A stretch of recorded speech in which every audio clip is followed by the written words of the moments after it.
Hi, I'm Marianne from a small town in Austria. A few years ago, I accidentally discovered that I'm adopted, and my dad doesn't know I know. Since then, all I've wanted is to find my real parents. Before I continue, please like and subscribe. I never knew my mom, but I grew up with the most amazing dad. He worked as a carpenter, and even though we never had much money, I had everything I needed. And what I needed most were books. Dad would read to me every night, and I became obsessed. When I joined school and discovered the library, I felt like I'd gone to heaven. And I always preferred my friends from stories over real people. Once in 6th grade, I needed to use the dictionary, so I went to Dad's room and climbed a stool to take it down from the shelf. Just then, the stool under me wobbled, and I went crashing to the floor with some books. As I started picking everything up, I saw something that left me shook. It was a picture of a couple holding a baby, and the woman looked exactly like me. She had to be my mom, and the man next to her was my real dad? I turned the picture over, and all it said was, Vienna 2005. That was my birth year. Were my real parents in Vienna? I snuck the picture into my pocket. Dad had kept it a secret, and I had to know why. I was waiting to confront Dad that evening, but he didn't come home. Hours passed, and he wouldn't even pick up his phone. Just then, there was a loud knock on the door, and it was Dad's friends from work, bringing him on a wheelchair. Oh my God! Dad, what happened? He'd had a terrible fall at work and wasn't allowed to walk for months. And even after he fully recovered, he had a permanent limp now. I put aside all thoughts of confronting him about my real parents. I didn't want to make things harder for him. Once in the 8th grade, I'd gone with Dad to the market when suddenly he got a cramp in his leg and lost his balance. He went crashing straight into a wealthy-looking man who in turn fell onto a food seller's stall, bringing down the whole thing with him. As I helped Dad up, the wealthy man turned to him furiously. You blind, ignorant man. Look what you've done. My suit is ruined. Do you know what it costs? More than your house, I'm sure. Don't talk to my father like that. He didn't do it intentionally. He has an injured leg. So why is this cripple going around causing trouble for everyone else? I want the money for my suit. You may have all the wealth in the world, sir, but you certainly don't have any compassion. My father's ailments is something he can't help. But what's your excuse for your cold, unfeeling, dead heart? Hey, kid, just shut up and... But just then, a rich-looking lady stepped forward. Don't talk like that to the child. Will this solve your problem? She waved a thick bundle of cash in his face. In 2 seconds, the man's anger was gone. The rich lady even gave money to the stall owner, and she offered to take me and Dad home. We invited her in, and soon after, she said something completely unexpected. I'm so impressed with you, Marianne. And this might sound strange, but would you like to come live with me in Vienna? I would love to send you to a really good school. Vienna? That's where my real parents were from. This was my chance to look for them. She even said she'd hire Dad as a handyman on her estate. I was really eager to go, and within a week, we'd packed up our lives and moved. The lady's estate was 5 times larger than my school, and Dad and I were given a small cottage to live in. And just a few days later, the lady told me I'd be joining her daughter's school. On my first day, as I walked up to the lady's car, a girl suddenly pushed me aside. Ew, maid, where do you think you're going? Go clean something. Where are your manners, Lisa? This is the amazing girl I told you about, and I'd like you two to be friends. Oh, she's your charity case? She looks like her only friends would be cows and baby goats. And what is so distasteful about being friends with such lovely creatures, may I ask? No, you may not ask me anything. Who talks like that, freak? She got in and slammed the door shut. I just stayed silent during the ride, but then suddenly, Lisa made the driver stop. I'm not gonna be seen with you. You can walk the last few blocks. She pushed me out and drove off. What a witch! Just as I was crossing the road, a sports car came speeding and stopped inches away from me. A cute boy stepped out from the back seat and shouted, Hey, watch where you're going, loser. Wow, who were these people? Turns out the jerk was in my class along with Lisa.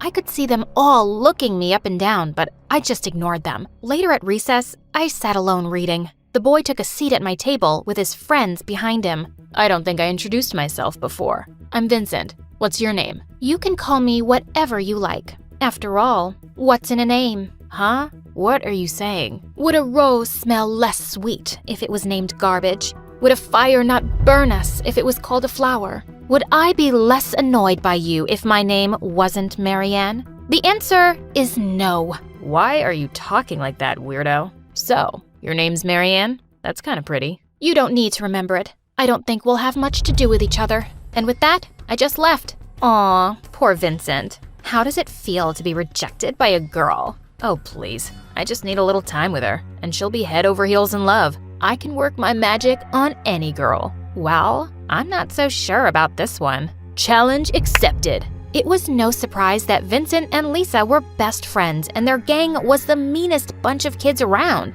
I'd see them picking on smaller kids at recess or poking fun at their classmates. They didn't even spare the teachers. So I was horrified when the physics teacher announced that I'd be paired with Vincent for a project. But he looked delighted. I tried ignoring him and was reading the science book to figure out something when suddenly he snatched it from me. Why are you always staring at a book when you could be looking at more beautiful things? Like me. I don't have time for your nonsense, Vincent. Give that back.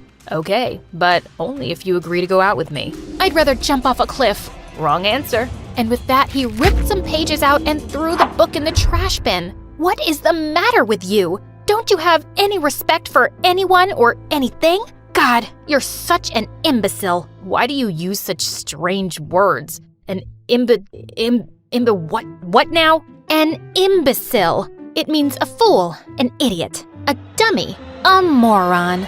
I pushed him away and he went crashing into our half-finished project, but I didn't even care. There was no way I was working with him. A few days later, I was walking back home when suddenly it started to pour heavily. As I dashed through the rain, a car stopped me, and Vincent rolled down the window. Hey, you're gonna get sick. Get in the car. I'd rather catch pneumonia.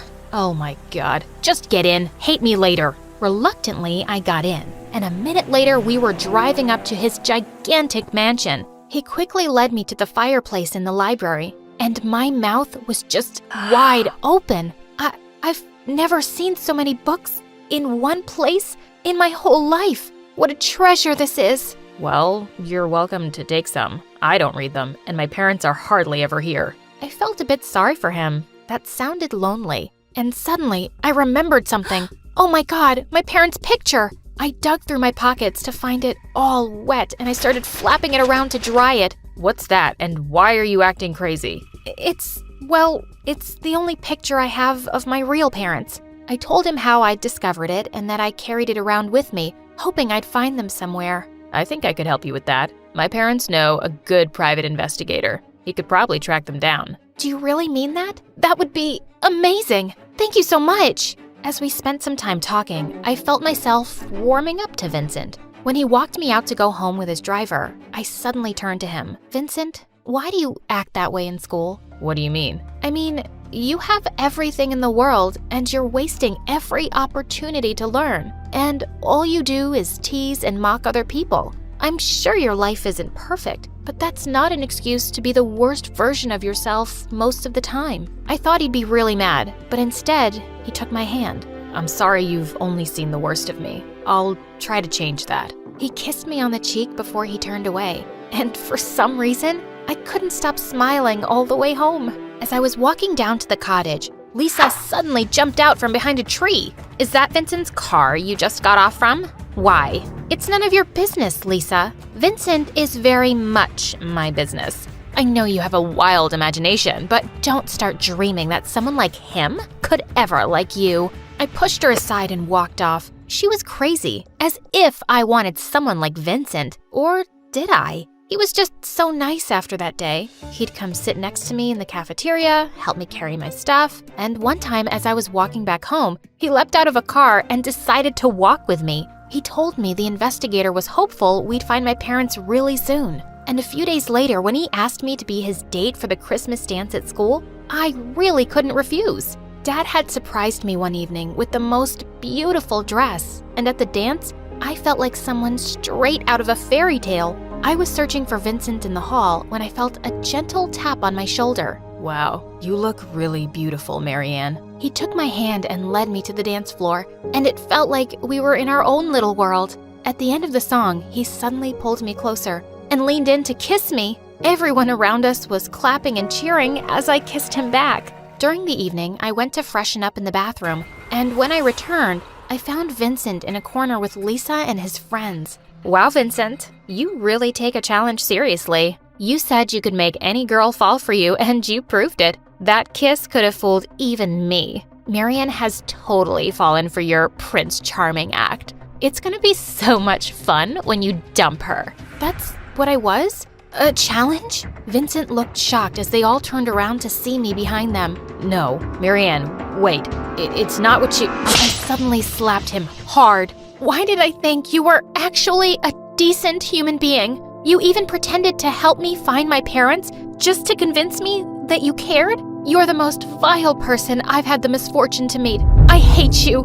No, I despise you. I didn't go to school for days. I just didn't want to see anyone's face. But one day, Dad walked into my room holding a package. A boy from your school dropped this, saying it was important. Forgive me for opening it first, but Marianne, you've known about your parents and you've been looking for them? Wait, what? Dad, I'm sorry. I just needed to know. He gave me the package as he sat down on my bed, and I looked through the papers with trembling hands. The first was a newspaper clipping saying my parents were politicians who had been sentenced to prison for 25 years for stealing state funds. I worked at your parents' house. When they were arrested, you were going to be sent to an orphanage, and I just really wanted a kid, so I adopted you, Marianne. I kept the truth from you because I thought it would only make you upset. I'm sorry if I haven't been the best dad.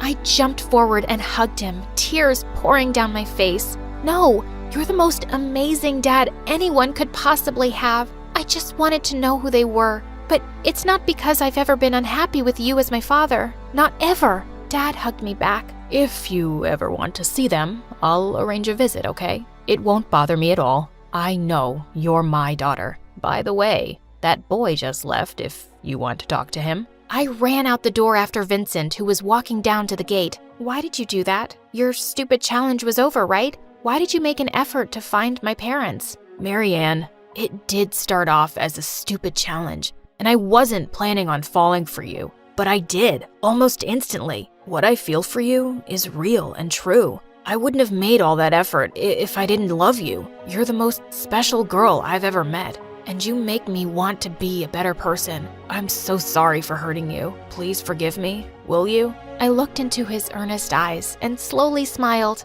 I'd rather go down with the Titanic, but I stepped closer and pulled him in for a kiss.